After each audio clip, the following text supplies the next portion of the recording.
É isso, tem uma outra informação. Às vésperas da eleição municipal, líderes do Congresso e dirigentes de legendas se unem para reivindicar um aumento no fundo partidário para 2024. Na campanha de 2022, foram usados muitos recursos. Daqui a pouco, inclusive, eu vou trazer o valor. O TP também vai me ajudar, né? Várias reclamações também sobre a falta de verbas são recorrentes em Brasília. Para as eleições municipais, líderes envolvidos na discussão do orçamento alegam que o fundão precisa aumentar, pois o número de candidatos e de vagas será ainda maior. O ministro da Fazenda, Fernando Haddad, se manifestou contra o aumento.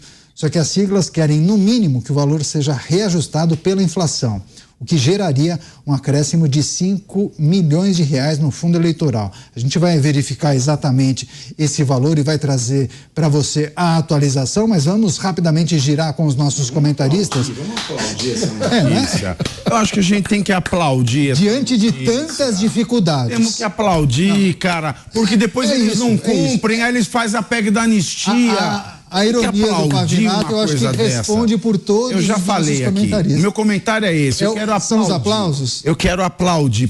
Que medida sensacional. Eu acho que todos os nossos comentaristas gostariam de se utilizar dessa ironia do Pavinato. Mano, com tantas dificuldades, discutir aumento do fundo partidário, do fundão eleitoral. É um escândalo, é mais um tapa na cara da sociedade brasileira.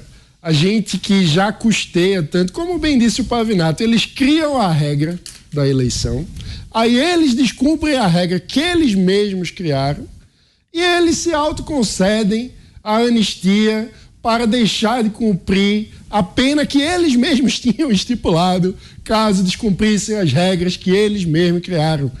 E depois, eles, numa canetada, podem ampliar os recursos que financiam a sua própria atividade.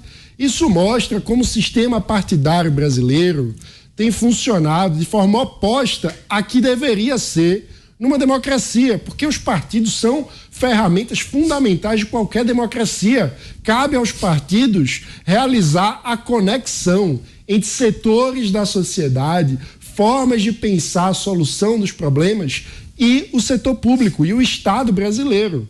Isso é fundamental para a gente ter representatividade nas instituições. E, no entanto, os partidos funcionam de forma desconectada da sociedade, a partir de interesses dos seus próprios caciques, dos seus próprios donos, que fazem o que bem entendem. Não há sequer regra para disciplinar de forma mais transparente os critérios de destinação dos recursos por parte do partido. Ou seja, os donos de partido funcionam como imperadores desse dinheiro, que é um dinheiro que nós pagamos como pagadores de impostos. Então, é um escárnio. A gente precisava fazer o oposto, que os partidos precisassem recorrer à sociedade, convencer o eleitor de que merecem existir e de que merecem financiamento. Então, seria fundamental limitar, no mínimo, esse tipo de recurso do fundo partidário eleitoral, que na minha visão, no mundo ideal, sequer deveria existir. E se existe, a gente devia debater a governança desse fundo, como fazer com que o cidadão, que é o dono desse dinheiro, possa influenciar na forma como esse dinheiro é destinado.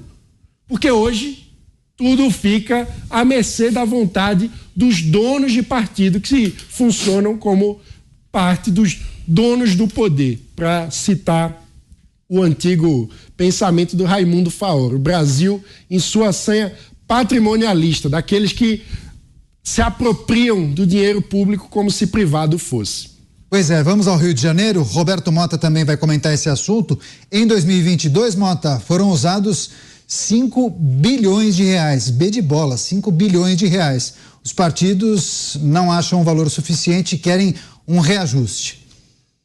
Esse é o preço da democracia. Ou alguém achou que democracia era de graça? Nós somos, afinal, um país de dimensões continentais, meus amigos. Só na última eleição, em 2020, eu fiz uma pesquisa aqui, foram disputados 58.208 cargos de vereador. Imaginem a quantidade de candidatos fazendo campanha. E dizem que a eleição mais difícil é a eleição para vereador. As eleições municipais acontecem em 5.568 municípios espalhados pelo país. Em cada um desses municípios, a eleição para vereadores e para 5.568 cargos de prefeito e de vice-prefeito. É lógico que isso tudo custa muito dinheiro. Eu acho até uma injustiça se criar um sistema como esse, onde você, teoricamente, só chega ao poder através dos votos. Então, lógico, os políticos, o que é que eles fazem? Eles querem voto, eles saem para a disputa de votos. Foi criado todo o incentivo para que os partidos gastem cada vez mais em busca de votos, porque é o voto que move a democracia, né? Eu acho que não dá para a gente criar um sistema que é movido a voto e aí esperar que os políticos não façam o possível e impossível para conseguir votos, porque os políticos só existem se eles forem eleitos. Se eles não forem eleitos, eles somem. Então, como num país com esse tamanho, com essa quantidade de eleições a cada 2 anos, nós temos eleições, as campanhas são cada vez mais concorridas e cada vez mais caras. Esse é o preço da democracia. E olha que a gente não falou ainda nem do aparato do Estado que cuida das eleições. Se a gente colocar isso na conta, ela vai ficar muito mais alta. Pois é, inclusive, José Maria Trindade, queria também pedir a sua análise rapidamente. O valor em 2022 estava em 5 bilhões. Teria um acréscimo de 500 milhões de reais, viu, Zé? Segundo a proposta. E, além disso, a justificativa é que o número de candidatos e vagas será maior. Olha, na verdade, são 6 bilhões de reais. Isso porque 5 bilhões é o fundo eleitoral e 1 bilhão é o fundo partidário, né? Então dá um total de 6 bilhões de reais. E a distribuição desse fundo foi estrategicamente dividido pelos parlamentares. E aí entra aquela história, quem parte reparte, fica com a maior parte. Então o partido que tem mais deputados e senadores recebe muito mais. Então nada em dinheiro aqui, os maiores partidos, o PL, o PT, União Brasil. Na eleição passada era a União Brasil, que tinha mais de 1 bilhão de reais para as eleições. Esse argumento aí, que o Mota citou muito bem, é fajuto, né? De que são mais candidatos, que agora são vereadores, né? Eles que se virem para fazer o mínimo numa cidade pequena, não precisa gastar dinheiro, precisa gastar sola de sapato, conversar com as pessoas. São cidades pequenas, então não dá para ficar gastando dinheiro público assim. E mais, o mais grave dessa história é que nós temos hoje, sem ninguém perceber, o financiamento público de campanha eleitoral. Ninguém discutiu isso, não houve nenhum debate e quem estabeleceu foi o Supremo. O Supremo proibiu doação para candidatos e partidos políticos. E aí os partidos tiveram que se adaptar.